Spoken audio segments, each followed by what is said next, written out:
Hi, I'm the Beer Duchess with Craft Beer Hound, here to bring you up to speed on this week in beer. Craft Beer Hound, we're changing the way the world looks at beer with all kinds of great beer merchandise that's worthy of the craft beer name. We've got glassware sets, coasters, apparel, hats, belt buckles, featured artist pieces from artists in the beer world. You've got to take a look before Christmas, get it on your Christmas list, or lots of good gift ideas. Craftbeerhound.com, cool beer essentials for the discerning palate. And now, on to the news.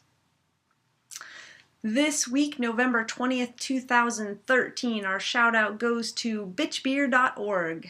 There's a group of ladies out of Austin, Texas, who have been trying to get the word out that girls like real beer too, that bitch beer is, what's their saying? I think it's, if bitch beer's for girls, then all beer is bitch beer. Because they're trying to say that girls like real beer too. Anyways, they've been highlighting the Austin craft beer scene for like a year and a half at least on their blog. And they recently published a book, which just came out in the last month or two, all about Austin's brewing roots that go back to the 1800s. They highlight some interviews with breweries in the area, and it's supposed to be a really good book. I haven't seen it yet, but they're doing some book signings, so I wanted to give them a shout out. They've got one going on this weekend on the 23rd, and then a couple more between now and I think December 7th is the last one. So check out their website. I will have it up on my website, thebeerduchess.com, and support those ladies. And the hot topic this week, CNBC highlighted an article entitled The IPA Nation, How This Ale Became Craft Beer's Most Popular Style. It was a really great article that highlights a great beer style. The origin of the IPA dates back to the 1800s. The American style IPA, however, is a much newer concept, and one that was started basically by Harpoon Brewery. It sounds like they were one of the first ones to put out in mass quantities an IPA, and in 1993 they put that out as their summer seasonal. At the time, it was a little known style. People weren't really into those hoppy beers. And in fact, now looking back, that beer probably isn't as hoppy as we're used to because our tastes and palates have changed so much. But even though it was a new style, apparently people were hooked because by that following summer, Harpoon had to start carrying it as a year-round beer in order to keep up with demand. So people love their hops, and now 20 years later we have all kinds of styles to prove that. We've got dry hopped IPAs and double IPAs and imperial IPAs and rye IPAs and Belgian IPAs and black IPAs, and we can't get enough of the hops. So I myself am a hophead, or as we like to say it, a hop lady, and so I really enjoy my IPAs, and I'm not alone. It's the fastest growing style in the industry. So, that's what the article said. And it's also, this I found kind of interesting, it's the one that has had the most entries at Great American Beer Festival since 2001. The American style IPA has been #1 for the most entries for that style. And this year, I think it said it got like 213 entries. So anyways, great article about a really awesome beer style, and I will have the link to that CNBC, was it CNBC? Yeah, CNBC article up on my website, thebeerduchess.com.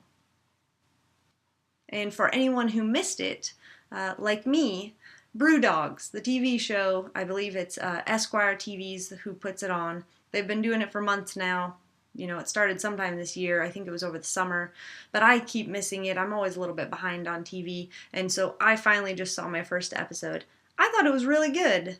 It's a fun show. It highlights two brewers from the Scottish brewery Brew Dog, and they travel throughout the United States, hooking up with other breweries and making really kind of wacky, crazy beers, you know, out of local ingredients. Like this one I think had some cactus in it, and so they really kind of make these odd, different beers, and that's kind of what they're known for.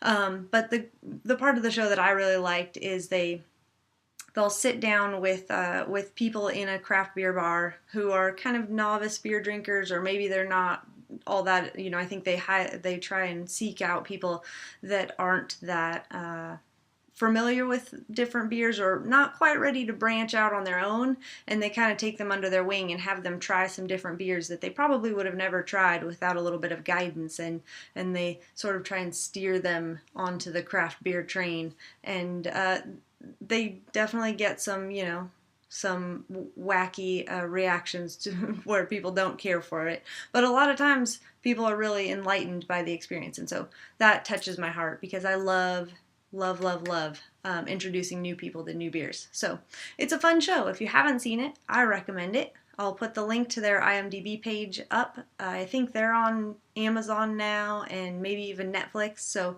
you should be able to find them. Brew Dogs, the TV show. And for something not so new, but trending like crazy, this was something that popped up on Twitter. Apparently, a recent study was done that says that craft beer drinkers are more likely to have one-night stands. It was just kind of a quirky little thing. The dating service Zoosk apparently did this survey recently and highlighted the motivations behind different beer drinkers. For instance, domestic beer drinkers are 20% of them are looking for marriage. 20% doesn't seem like a very high number. I'm not sure how scientific this survey is, but here's the highlights. If you're looking for marriage, domestic beer drinkers. If you want fast, hot sex, microbrews. If you're tired of nut jobs and want people who aren't quite so crazy, import drinkers are a little more low-key. And if you need a keeper, ultra-light beers are the ones who have been in long-term relationships, 75% of them. And if you want to bring a date home to mom, look for a light beer drinker. They love spending time with family, and they don't mind dating women with children. This is the most ridiculous article, but I had to talk about it because, you know, everybody else was.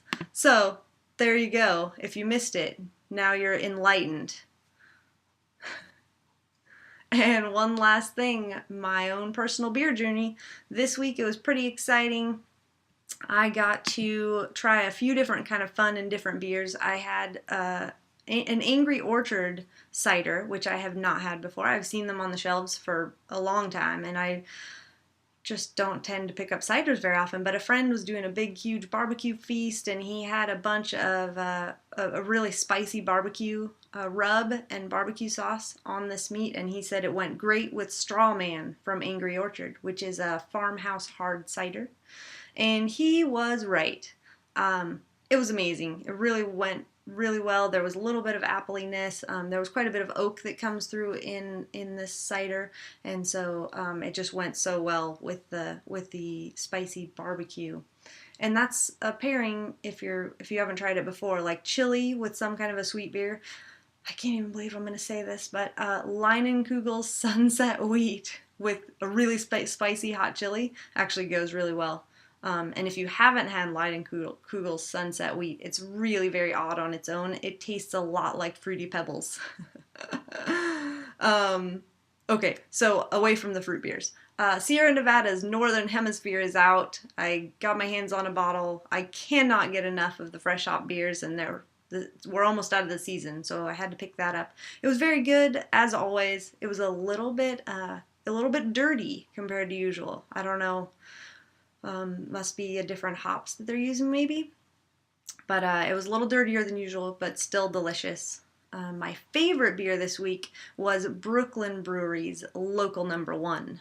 I had mentioned last time that I was going to pick up a Brooklyn Brewery beer because they just made their way out to Vegas, and I was able to deliver on that promise, and it was spectacular. It's a Belgian-style ale, and it just lived up to everything that a Belgian-style ale should be. I tweeted about it when I was drinking it, and a friend from Connecticut, Tony Leone, little shout out, he said if you can get your hands on Local Number 2, it is also phenomenal. So if you have a chance to try Brooklyn Brewery's Local 1 or 2, pick it up. And Latitude 33, they have a vanilla porter, which we drank a whole lot of porters this week because we were doing a porter challenge, and I can talk a little bit more about that next time because I don't really have time this time. But this vanilla porter, I had to highlight it. it was the cream soda of beer. It was so vanilla that I may as well have had a Shasta cream soda in my hand. In a good way, actually. It was really delicious. I don't know how many of them I could drink, but it was a great beer. Latitude 33, they're out of Southern California. If you find them, check it out. And I want to hear about your beer stories too. What are you reading? What am I missing? Got a video I should show? Please let me know. You can email me at thebeerduchess@gmail.com or tweet me at thebeerduchess. And don't forget to check out craftbeerhound.com for your Christmas shopping or your Christmas list. We've got gift certificates, glassware sets, really cool apparel. We've even got some scarves coming. They're not up on the site yet, but they should be in the next week or so. Those are going to be really, really cool. So check it out, craftbeerhound.com. Cool beer essentials for the discerning palate. And we'll see you next week. Drink some good beer for me.